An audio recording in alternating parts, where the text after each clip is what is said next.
Okay, sweet. We're here with Corey from Ogden Avalanche for this week's Ogden Avalanche update. Corey, we've got a lot of heavy snow, rain. What's this doing? How's this impacting our terrain, our backcountry snow? Yeah, man, it's been a heavy week, literally and figuratively. Lots of snow removal here in the valley. This last storm that we got last night, Ben Lomond actually received 21 inches of snow, I believe, with almost 4 inches of water, which is a lot of water. And then going into last week, we had another big thunk too with around the same amount of water, almost 4 inches of water. So good for the reservoirs and actually pretty good for the snowpack long term, but short term, it's a lot of weight to overload a semi-weak snowpack. We did see the walls sort of come off on last Friday with our last big wet storm. It rained in the bottom of the Ogden Valley, like in Eden it was raining, but once you came out of the Ogden Valley at all, it had started snowing.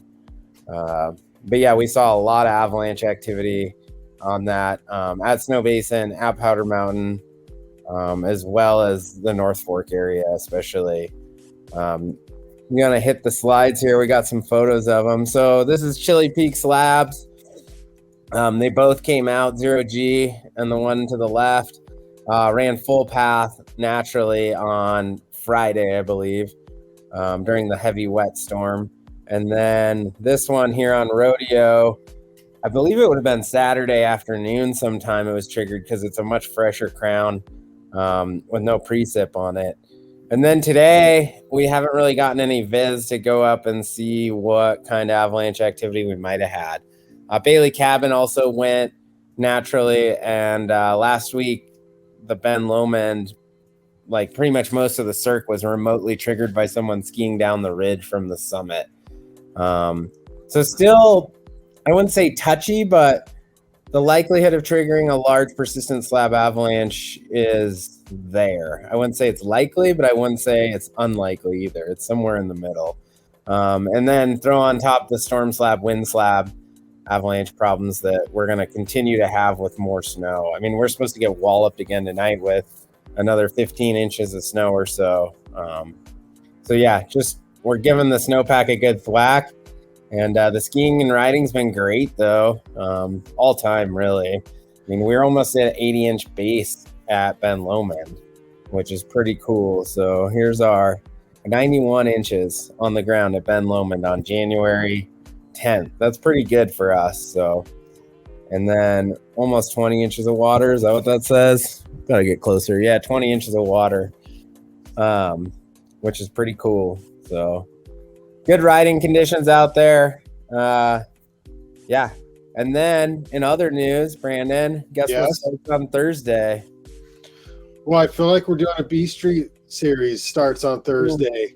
So I'll be there with the live stream. If you can't make it down to B Street, we'll live stream on hopefully the Facebook and YouTube for Ogden Avalanche.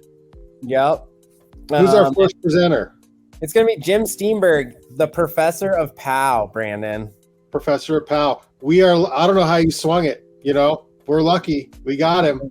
Yeah, I finally wrangled him in. So Jim Steenberg, he literally wrote the book on the weather in the Wasatch, and he also writes a blog called Wasatch Weather Weenies. He's known around the world for his mountain weather expertise. Thank you. It's like symposium. Yeah. I don't know. Make up a word. Yeah, and if you're listening to this podcast and you tuned in because maybe you like the arts guest or something and you don't know really what we're talking about or what Ogden Avalanche is, we do have a website, ogdenavalanche.org, and also you can follow us on the Instagram, Ogden Avalanche, at Ogden Avalanche, I think it's, or Ogden Abbey, I think. It's Ogden Avalanche, at Ogden Avalanche, and same with Facebook. And then, yeah, but avalanche danger is going to be on the rise. It was high today, and I bet it'll be high going into the weekend. I don't think we'll tip the scales into extreme, but I could see us sitting at avalanche danger being high through Friday. So, make good decisions when you're out there with the rat race too, especially at Snow Basin with the canyons probably closing again, and sort of having some scarcity for the POW up at Basin with a lot of folks coming north from the counties to the south. So be nice, make good choices. Be nice and make good choices. Yeah, last weekend Snow Basin didn't sell out, but ran out of parking. So it's wild. I know, it's crazy. Who would have ever thought that day would come? Yeah. And go early. Man. Yeah, get there early. And yeah, if you decide to enjoy the backcountry here in the Ogden Mountains, yeah, just be respectful of the current avalanche danger with the amount of snow and water we've gotten. So yeah, that's all I got for today, Brando. Thanks, Corey. Appreciate it. We'll see you on Thursday. And for those who can't tune in, we'll catch the next update next week. Yeah. Sweet.